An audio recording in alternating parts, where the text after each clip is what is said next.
A prophet of God, he said he's a prophet and at the same time he is a king. You know, he made it clear to Ghanaians that they will soon go into recession because they sent Nigerians away from their country.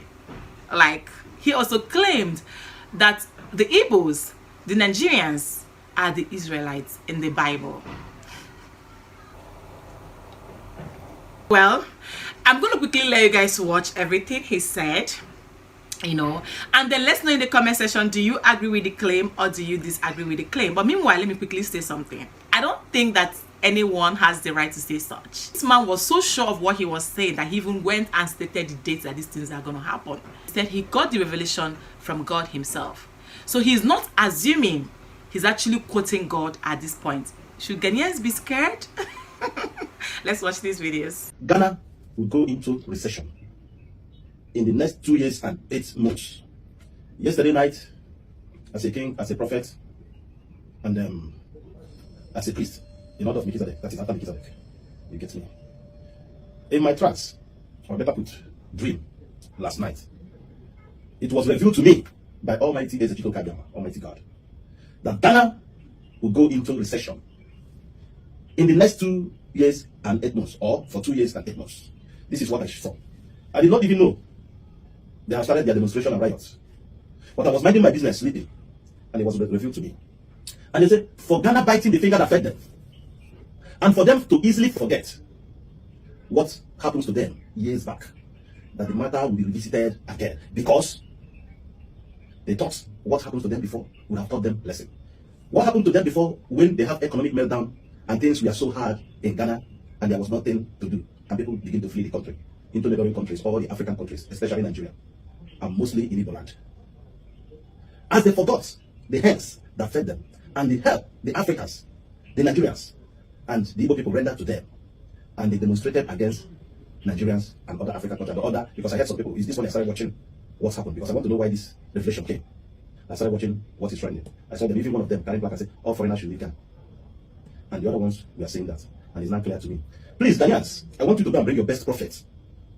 I challenge you to bring your best prophet, your best native doctor, and ask him about this dream, or ask him about this thing I said now, if it's going to come to pass or not. Said by me, I own responsibility for that.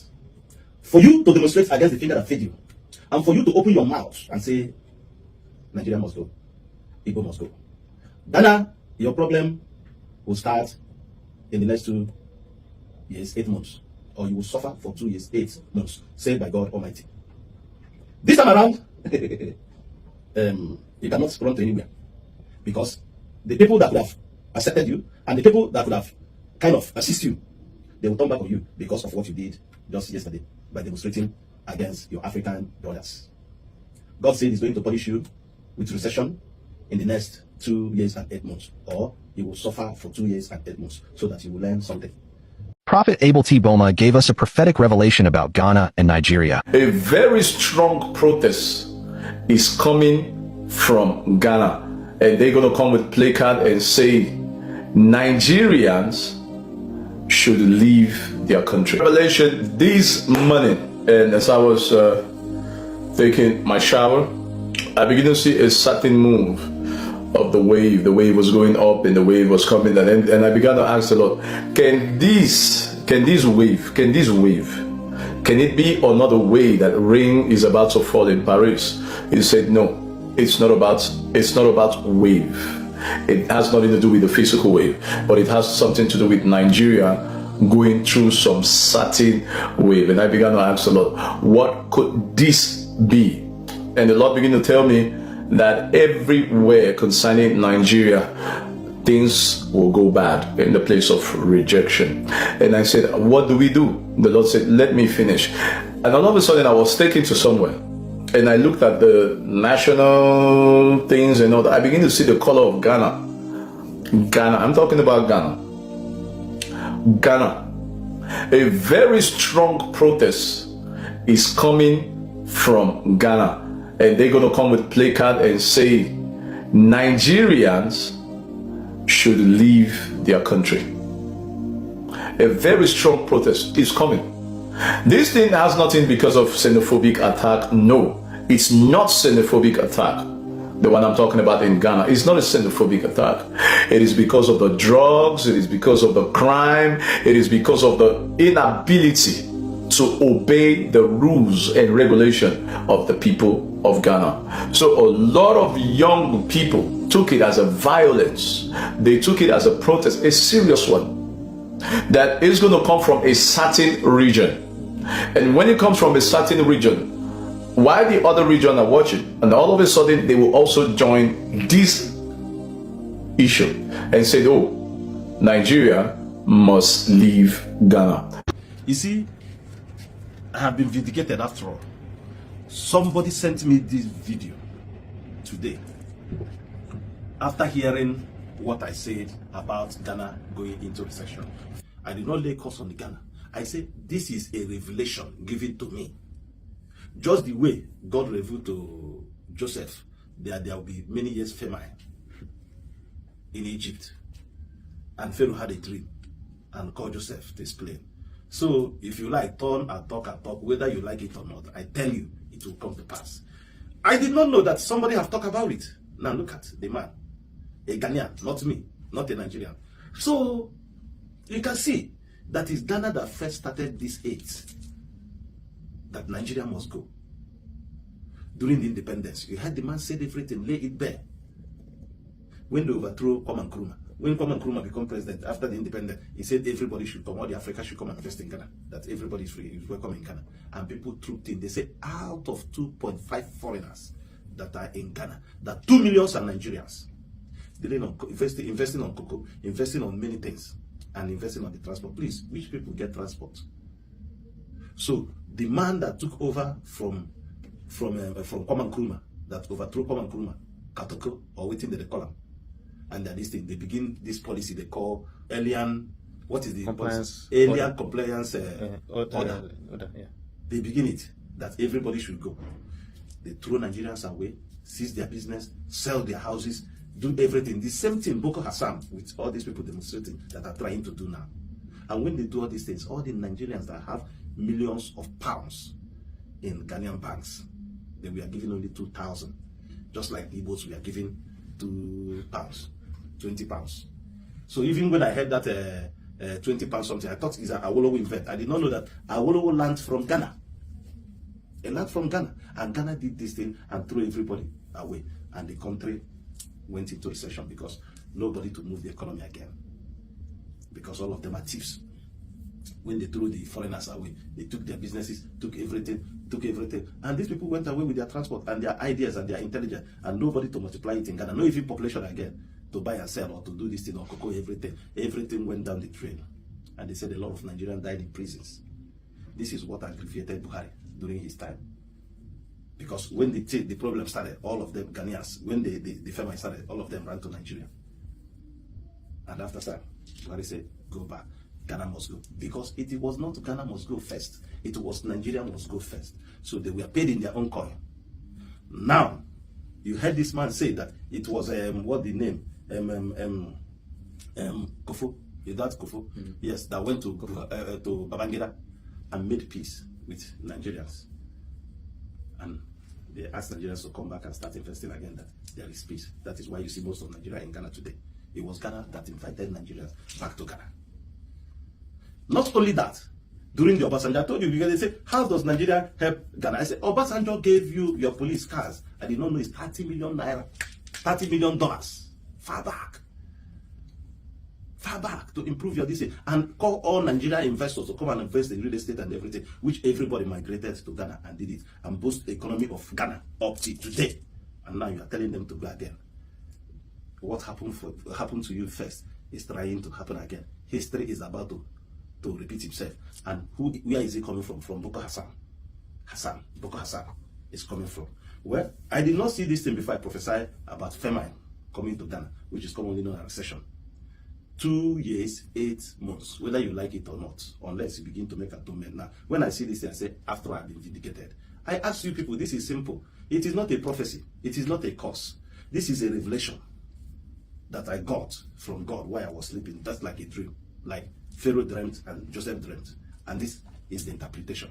So if you people like, take it. If you don't like, take it. You are going back to square one. You are going back to your root. That is it. I will always come here and talk. You cannot muzzle me. So far, you are cursing Nigeria and telling them they will go, calling them names and accusing them wrongly. You are accusing me. And I've lived in Ghana. I know everything about Ghana, and I will bring it one by one. I am here to stay. And I tell you, when it happens, it comes to me. I get it. I get it. Like I usually say, I know the pain. So these are more like the aftermath of the protest, which a lot of people felt really bad. A lot of Nigerians felt really bad. They felt like if Nigeria is doing better, they felt like the government of Nigeria should be blamed for exposing Nigerians to other countries. As I speak right now, South Africans don't want Nigerians anymore. Ghanaians don't want Nigerians anymore. US don't want Nigerians anymore. Dubai don't want Nigerians anymore. China don't want Nigerians. Like a lot. I can list. There are so many ban visa restrictions, age limit, and all that. If you want to go to Dubai right now, from 18 to 45 years, you can't be granted visa. Is it 18 to 60 years? It's above 45 that can give you visa. And they have stipulated time that you have to last. So I get the frustration. But I don't think it's actually a wise thing to say for him to come out. He made so many, the videos are plenty. He also went further to bash the Honorable Ayariga. I think he has a problem with personal beef with the Honorable Ayariga. And we know that the only politician that is massively supporting Ghanaians on this movement is Honorable Ayariga Hassan, right? He calls him Boko Hassan, like Boko Haram Hassan. Like he felt like Hassan is is a threat to Ghana, and he felt like he will lead Ghanaians astray. You cannot come out and say, it's okay for you to dream. People have so many dreams. You sleep, you dream, you wake up, you dream again. But then you're coming out publicly to say that Ghanaians will go into recession economy because they sent Nigerians away. The Nigerians are the Israelites. But then again, I'm going to ask you, in the Bible, were the Israelites engaging in the kind of crime that Nigerians are engaging in Ghana? Please don't quote me wrong. I am not saying that it is only Nigerians that engage in crime. After all, it will also be stated by the IGP that some of the locals, like Ghanaians, also engage in crime. We all know. The Sakawa and all that. Right? We all know. No country is sent. But what are a lot of Nigerians doing to survive in Ghana? So even if he is coming out to tell Ghanaians that he saw vision that the economy is going to go into recession because of the kind of things them driving the Israelites away from their country, which is the Nigerians or the Igbos, he doesn't have a proof to that or proof to back up his claims. So as it stands now, he is assuming. He can't be sure. I believe so much in Christianity. I believe so much in vision. I know people see vision. I know visions do happen. But you can't say that. That's very petite. Like, it is funny. I was watching that video and I was just laughing.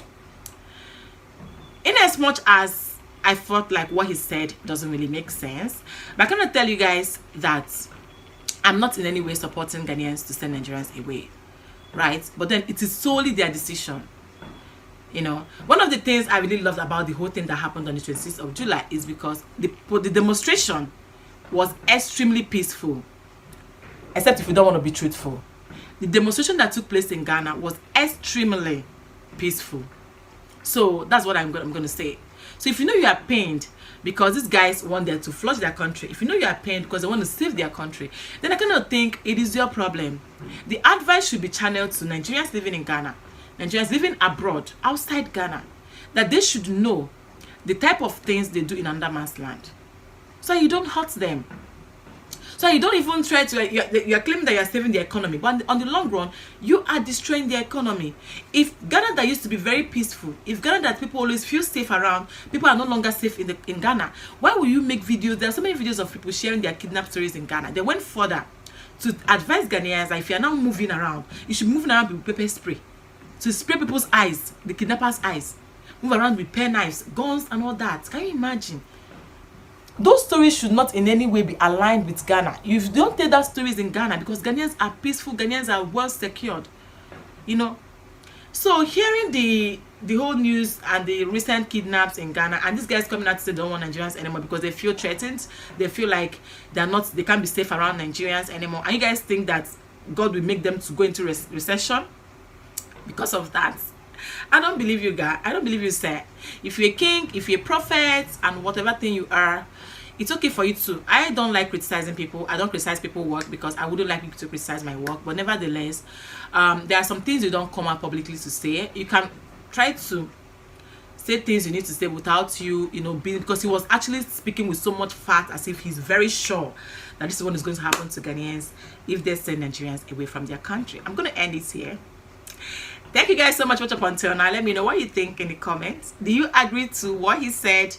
Do you believe in Christianity? Do you believe in visions? Do you believe in Bible? Do you believe in God or not? I don't even know.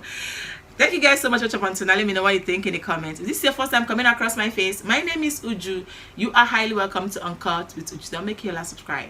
And I'm going to see you guys in my next one. Bye guys.